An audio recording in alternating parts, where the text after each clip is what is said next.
guys, KevMaster2000 here, and welcome to my first review. This one is of the Spider-Man Limited Edition collection, which I believe is the best version of the Spider-Man trilogy that you can possibly get your hands on. Because there is steelbooks. There are a couple steelbooks. There's a Blu-ray steelbook and the 4K steelbook. And the 4K one has some really cool artwork, but the which, I mean, you can't buy it anymore anyway, but this is the best version. This is far better than those because it's a digibook, and that means that it has, you know, a book, and so it has all this cool stuff in here that you can read about the making of all three of the films. So that is awesome. And then we have each of the movies here. Here's the first one, the second one, and the third one, along with a bonus disc. And I'm going to be walking you through everything that's on these discs, all the bonus content. Let's just take a look at the actual case, or the book, first. So here's the front. We got Venom and Goblin and Sandman and Doc Ock. Here's the spine. And then the back, which says that there's over 30 hours of special features, which is not true unless you, of course, include the commentaries. There are 3 commentaries for the first one, 3 commentaries for the second one, and 2 commentaries for the third one. And then there's the 2 alternate cuts that are included in here. And when you add all that up with the actual special features, that's about 30 hours. But the special features themselves, you know, not including commentaries and the alternate cuts, the actual special features are about 11 hours. So, yeah. So let's take a look at those. I've written them down here. So for the first movie, there's, as I said, 3 commentaries. The first one is by director Sam Raimi, co-producers Grant Curtis and Laura Ziskin, who sadly passed away in 2011, actually before they made The Amazing Spider-Man. She was a producer on all 3 of the Spider-Man trilogy movies. And then Kirsten Dunst is also in this first commentary. The second commentary is by Tobey Maguire and J.K. Simmons. And the third commentary is by the visual effects designer, John Dykstra, and visual effects supervisor, Scott Stokdite, or however that is pronounced, as well as the director of animation, Anthony Lamornora. Then there are 3 TV specials. There's Spider-Man, the Mythology of the 21st Century, which is about 25 minutes. The HBO Making of Spider-Man, which is about 25 minutes. And the E-Entertainment Special Spider-Mania, which is about 40 minutes. Then there is the Gags and Outtakes, which is about 3 minutes, which actually includes the Stan Lee scene where he says that, you know, these are the glasses they wore in the X-Men, which obviously couldn't be added into the movie since Fox is, or was, very strict on X-Men. Like, Disney could not even use the word mutants in their movie. Now they can, because they own Fox, but before then, like, they couldn't even use the word mutants. So, obviously, Sony was not going to be able to actually name drop the X-Men in Spider-Man, so they had to cut that Stan Lee scene, and they used a different one. But that is included in the gags and outtakes. Then there is the director profile and composer profile, which just are little featurettes about Sam Raimi and Danny Elfman, and are about 7 minutes apiece. Then we have the behind the scenes of Spider-Man, which is 7 parts and 32 minutes. Then we have screen tests for Tobey Maguire, J.K. Simmons, CGI Spider-Man test, and makeup and costume tests. That's about 5 minutes total. Then there are music videos for Hero and What We're All About. Then there's what they refer to as Easter eggs. There's 3 like CG models of like Scorpion and Venom and Electro. Don't really know why that's included, but anyway. Then there's like some funny little CGI gags, like big head Spider-Man and stuff like that. Just some silly stuff. And then there's a couple featurettes about some of the comic book artists. And then there's trailers for Spider-Man 1, 2 trailers, as well as a trailer for Spider-Man Homecoming. Now, oddly enough, they do not actually have the teaser trailer for Spider-Man, which, had, like, the spider web between the World Trade Center. So, moving on to Spider-Man 2, we have both the theatrical version and the extended version. The theatrical version is 2 hours and 7 minutes, whereas the extended version is 2 hours and 15 minutes. Now, this really just adds in like some more comedical stuff, like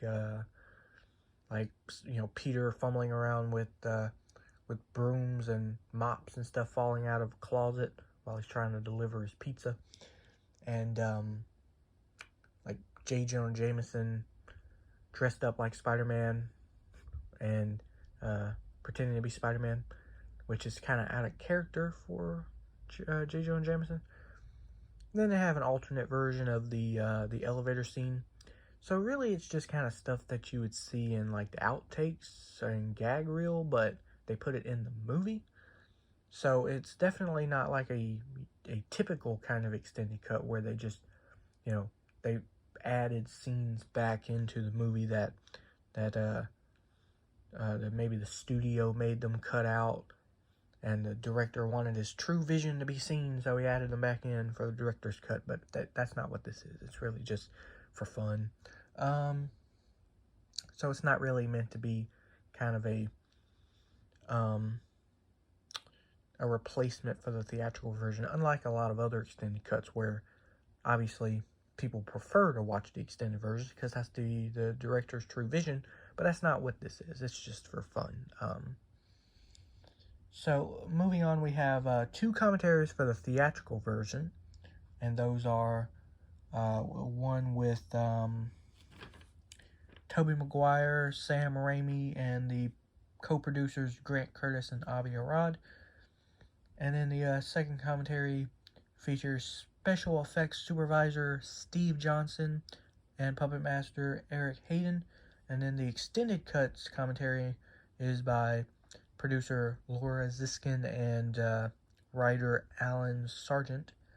Then we have VH1 Goes Inside Spider-Man, which is 20 minutes. Hero in Crisis, which is 15 minutes. Interwoven, The Women of Spider-Man, which is 15 minutes. A visual effects breakdown, which is 5 parts, 32 minutes total. Danny Elfman scores Spider-Man 2, which has 2 angles and it's 5 minutes. Then we have the blooper reel, which is 7 minutes, and Inside 2.1, which is the extended cut. I guess the making of that, which is 13 minutes. Then we have, with great effort comes great recognition, which is 8 minutes. Music video for Ordinary by Train. Willem Dafoe Doc Ock on-set gag, which is like a minute. And it's just Willem Dafoe dressed up with the the Dr. Octopus tentacles on, and kind of does a scene demonstrating how they wanted the scene to be done or whatever. And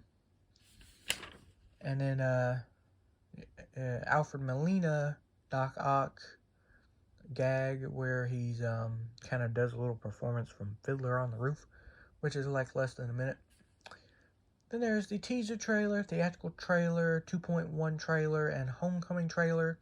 And then very, very weird thing, they have the 13-minute long Villains of Spider-Man featurette, which was originally a bonus disc for Spider-Man 3. I have it right here.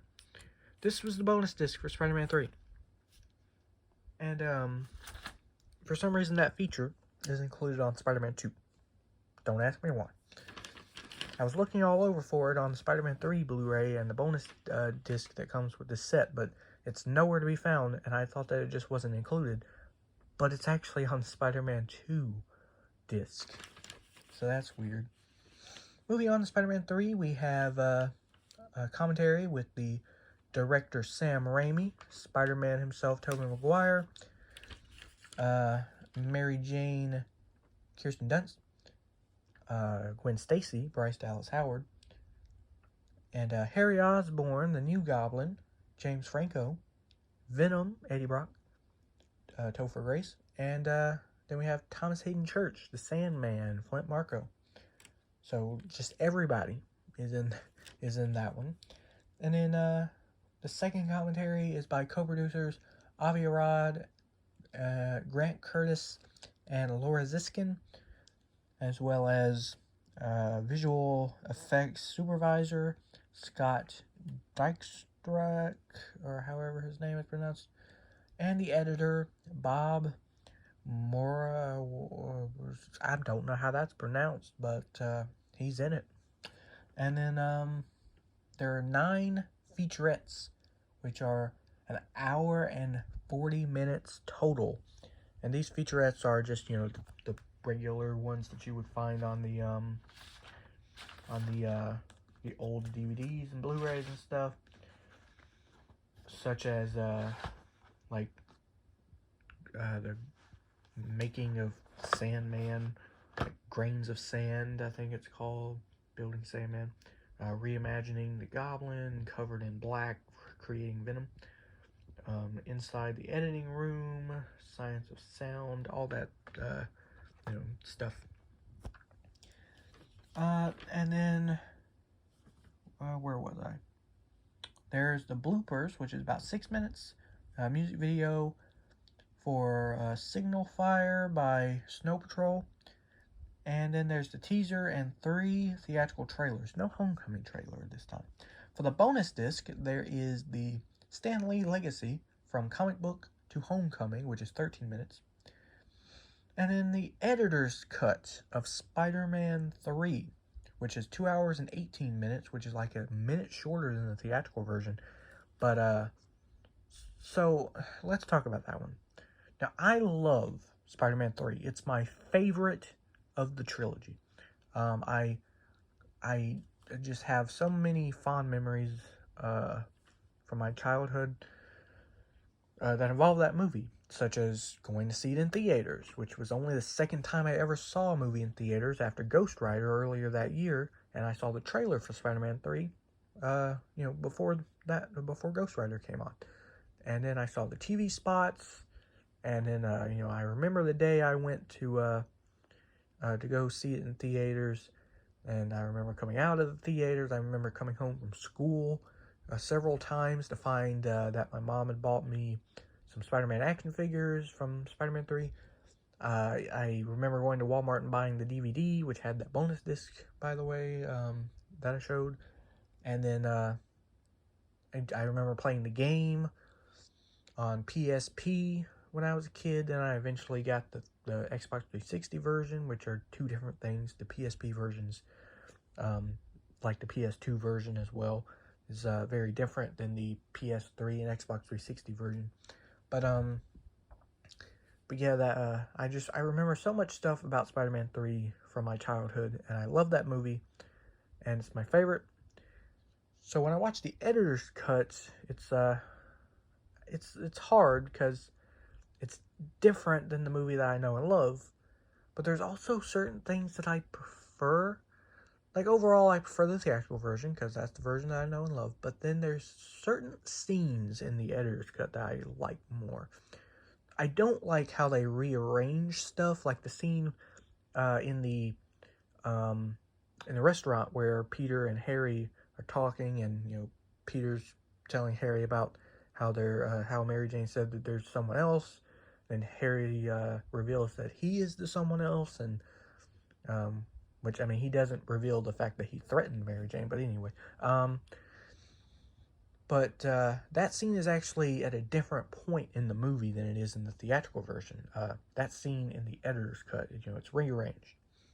And then there's just scenes that are removed from the editor's cut, but I don't actually know what scenes those are. I don't know what scenes are removed. Because clearly there are scenes that are removed due to the fact that it's shorter and there's actually more scenes added. So there had to have been a lot of stuff removed, but I don't know what. There are scenes added that involve Sandman and his daughter, which are nice. And then there's alternate scenes. And the alternate scenes I actually kind of like more in the editor's cut. So, sometime in the theatrical cut, after that restaurant scene, in the theatrical cut, Harry returns to his mansion or whatever, and he pours a drink, and then the camera pans around, and we see Peter behind him, and he's all angry, and then they start fighting. And in the editor's cut, when Harry, goes and pours his drink, it's revealed that Peter is just kicking back, lying on the couch, chilling. And then he's like, hey, that was quite a performance you put on today. And then they just kind of have this fun little banter, and then they start fighting. So I actually kind of prefer that. It's more fun. But then near the end of the movie, there's a big change. So, Harry's entire story arc over the trilogy makes no sense, because it's like he sees Spider-Man gently placing his father down on the couch, his dead father, and he assumes that Spider-Man killed him, even though there's no evidence that Spider-Man has ever killed anyone before or after this moment.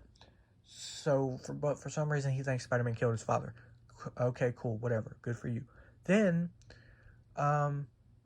he finds out that Spider-Man is his best friend, and doesn't think for a second that, oh, well, maybe he didn't kill my father, because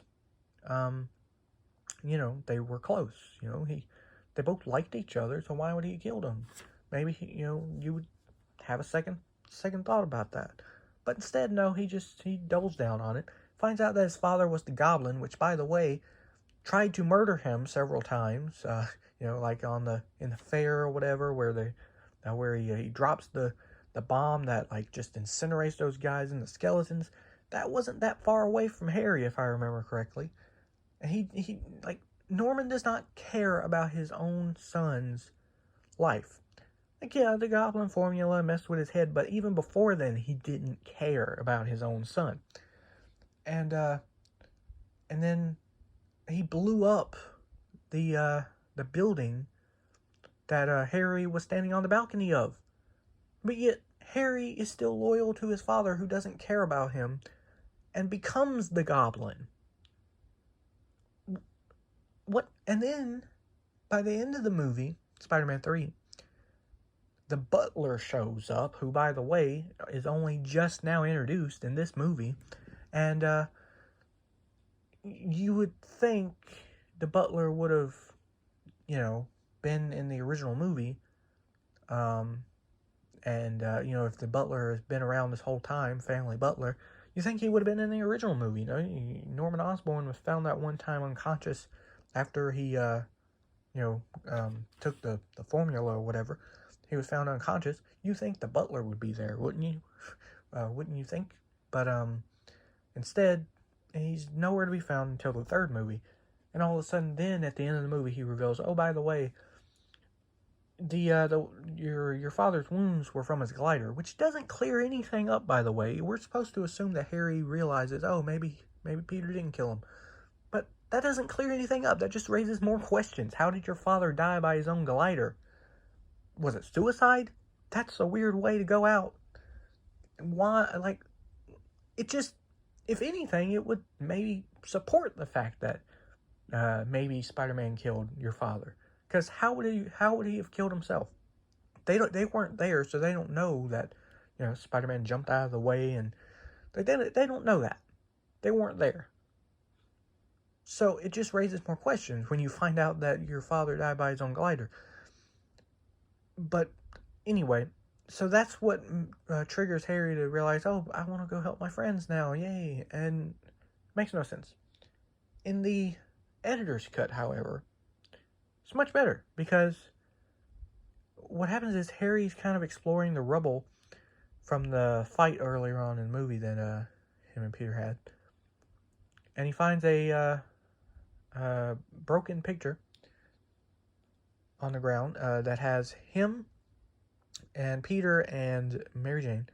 And after looking at that picture, he realizes that he needs to go help his friends. Because no matter what he thinks Peter may have done, he has to go help Mary Jane.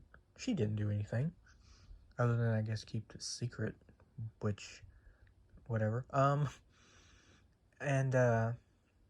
So he realizes he has to go help his friends, and it's more touching, you know.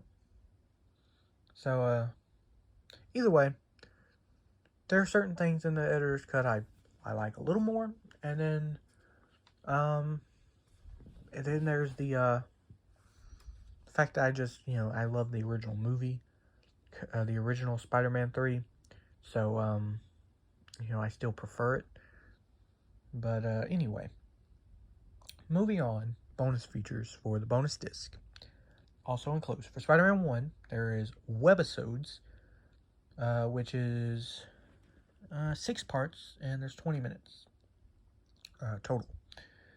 And for Spider-Man 2, on the bonus disc, there is a 12-part, 2 hours and 6 minute total documentary, Making the Amazing. Then there is the occumentary, 8 Arms to Hold You, which is 22 minutes. Enter the Web, which is 4 different angles and it's 14 minutes. Webisodes, there are 4 of those, and it's 8 minutes total. Then for Spider-Man 3, there is On the Set, which is like 29 minutes. A Conversation with Tobey Maguire, which is 3 minutes. On Location, Cleveland, the chase on, I don't know what that word is, Avenue, which is 7 minutes. On Location, New York, From Rooftops to Back Streets, which is 13 minutes. The webisodes, which there are 12 of, and 49 minutes total. Grant Curtis ADR session, 3 minutes. Scoring the Blooper Reel, which is 2 minutes. And that's the bonus features.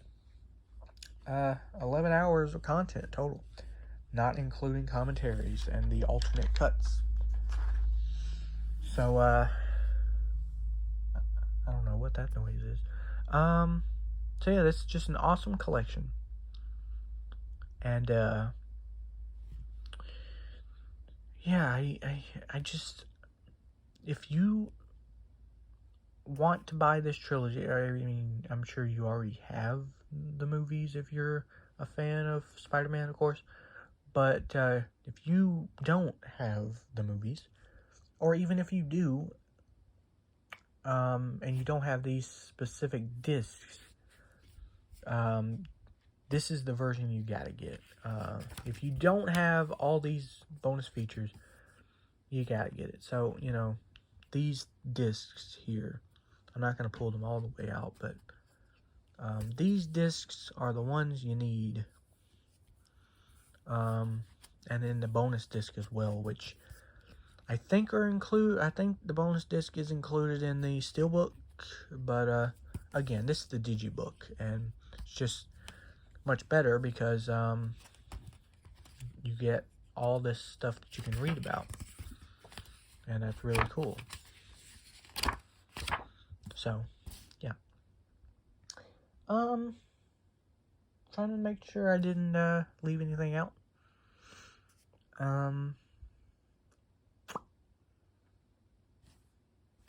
But yeah, I guess that's it. So thanks for watching.